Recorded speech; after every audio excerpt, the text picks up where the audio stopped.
let's know, how supportive is the regulatory environment and government policy of this sector? I mean, obviously we're focused here in the UK, but obviously you're dealing with different governments around Europe and elsewhere.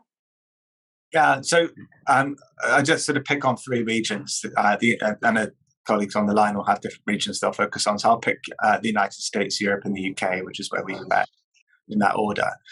So just starting with the United States, big boost for clean energy, renewable energy, energy efficiency through what's called the Inflation Reduction Act, but is actually a package of measures mostly aimed squarely at providing up to $369 billion, or a very large part of it, to help the clean energy, renewable energy, and energy efficiency sectors. That's the biggest part of that budget. So huge, not the $555 billion that was meant to be, but it's still a large amount of money. So the United States have put their money where their mouth is. They're really providing a lot of support for conventional generation like solar and storage, but also and wind, I should say, solar, wind, and storage, but now for carbon capture, efficiency, and other solutions. So the United States pretty supportive. I think understanding, by the way, everybody said it's not really the Inflation Reduction Act. Well, one of the big drivers of inflation is energy, so there is a pretty clear read across. US always had a challenge with energy security because of the weather and extreme weather events knocking off grids. So that, in combination with a renewed focus, I think creates some interesting market tailwinds in the US. In Europe, the COVID stimulus package had a huge green component to it, going back to 2020, 2021.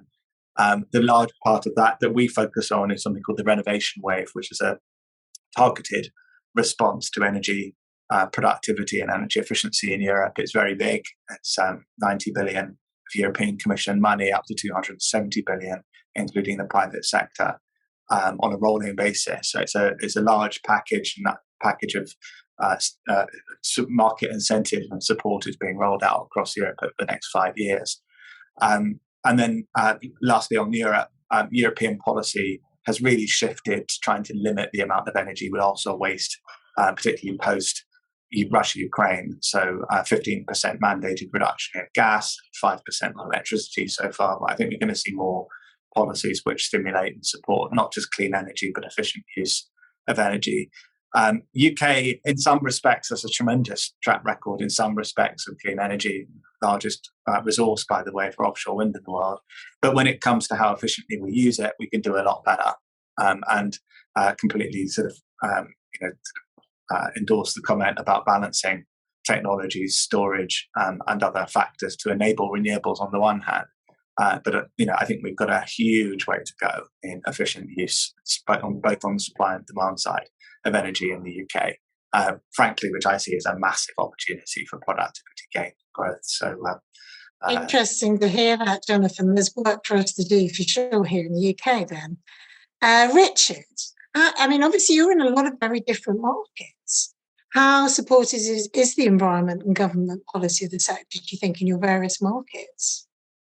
Yeah, I mean, I think one thing we've observed right at the outset is you can't make the correlation between a market being so-called developing or emerging and a market being developed and their corresponding understanding and effective regulation of the energy markets. Because, and I'll give you a couple of good examples. Clearly, within the context of the US, for example, as John mentioned earlier, they're very evolved in terms of, the regulations around the energy market and stimulating investments in sustainable energy. It would open people's eyes to understand that in the state of Texas, for example, the state regulations there have been promoting renewable energy for many years, since the 30 years ago almost, when President Bush Jr. decided to achieve energy independence. And of course, through doing that, they caught on wind power resource actually in the state of Texas to lead the way. So that's a very good example of some forward thinking there, albeit unintended. But in the case of Brazil, for example, where certain investors may think that's an emerging market, especially a developed market, they've had a very open discussion around their energy mix and how they should be legislating and regulating the energy sector to ensure that they use the best resources they have available for electrification of the system, including hydropower. There's significant hydro resources in Brazil. They acknowledge the fact that hydro can be used not only in terms of power generation, but also be a storage and energy storage resource as well. And of course, complementing that with the build out of renewable power in their distributed energy systems in the country actually enables them to tackle the problem of intermittency of renewable power generation. And they identified this many years ago, and they actually encourage private sector involvement in the distributed energy schemes in Brazil. That's where we've actually interacted with, and they've allowed large blue chip users of energy to come into the market and be counterparties to renewable energy generators there. So we get a very creditworthy counterparty. At the same time, we're supplying power under those schemes to the locality, so helping with energy access as well. A lot of forward thinking on the Brazilian side of things. However, in Australia, what we're seeing there, where we're invested, is it is a very much a disorderly transition, to net zero in their energy system. There's been very little forward thinking in the past about the creation of a capacity market to ensure there is sufficient supply, of energy on hand to generate, to firm the grid, given they need to build out a lot of renewables that are intermittent in the country. So therefore, what we're having there is a fall off from coal-fired power plants that are dependable but highly pollutive to pure renewables that are clearly very good in terms of sustainability, however, are very intermittent. So there needs to be some level of forward thinking there about the creation of capacity markets. So lots of different types of markets have approached things differently, but you shouldn't assume just because a market is identified as emerging, they haven't really thought about the problem from the energy markets perspective. So Michael, you invest in Asia. How supportive is the regulatory environment and the government's policy of the sector in Asia? I think the policy support we see from governments in our target markets in Asia is extremely helpful and supportive of our sector as they recognize its strategic relevance. And that comes in many different phases. On the one hand, we see commercial support, in a sense, a commercial backing, starting from priority dispatch, in a sense, to a stick and a carrot policy, where we see moratoriums towards new fossil fuel plants, in particular coal, but also around oil and gas on the one hand. We see on the other side clear support for renewables, in a sense, and their build out. We see support in the build out of the grid infrastructure, the transmission infrastructure in the country, to support new investment into power generation. And I think these countries have a clear reason to do so. And that is on the one hand driven by commercial purposes, in a sense, as renewables in our target markets, due to a variety of different factors, are the cheapest form of any electricity to deliver.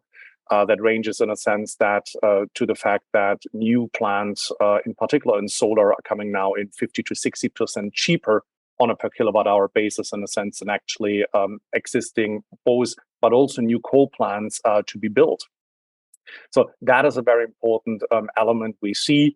On the other side, environmental aspects are playing a very important role, starting from air quality to many other aspects, which are important to the government in our target markets. So we see a lot of policy support. We see very ambitious build-out targets in our target markets. In India, that reaches up to 450 gigawatts of total renewable capacity by the end of 2030.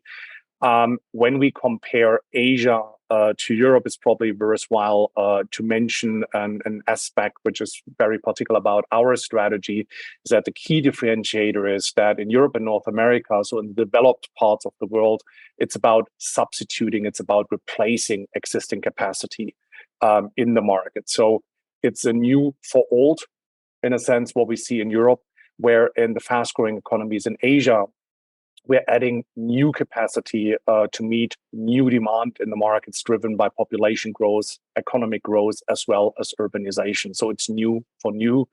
And therefore, in a sense, the governments can phrase their future energy policy clearly towards a more clean and also commercial, more sensible approach using renewables.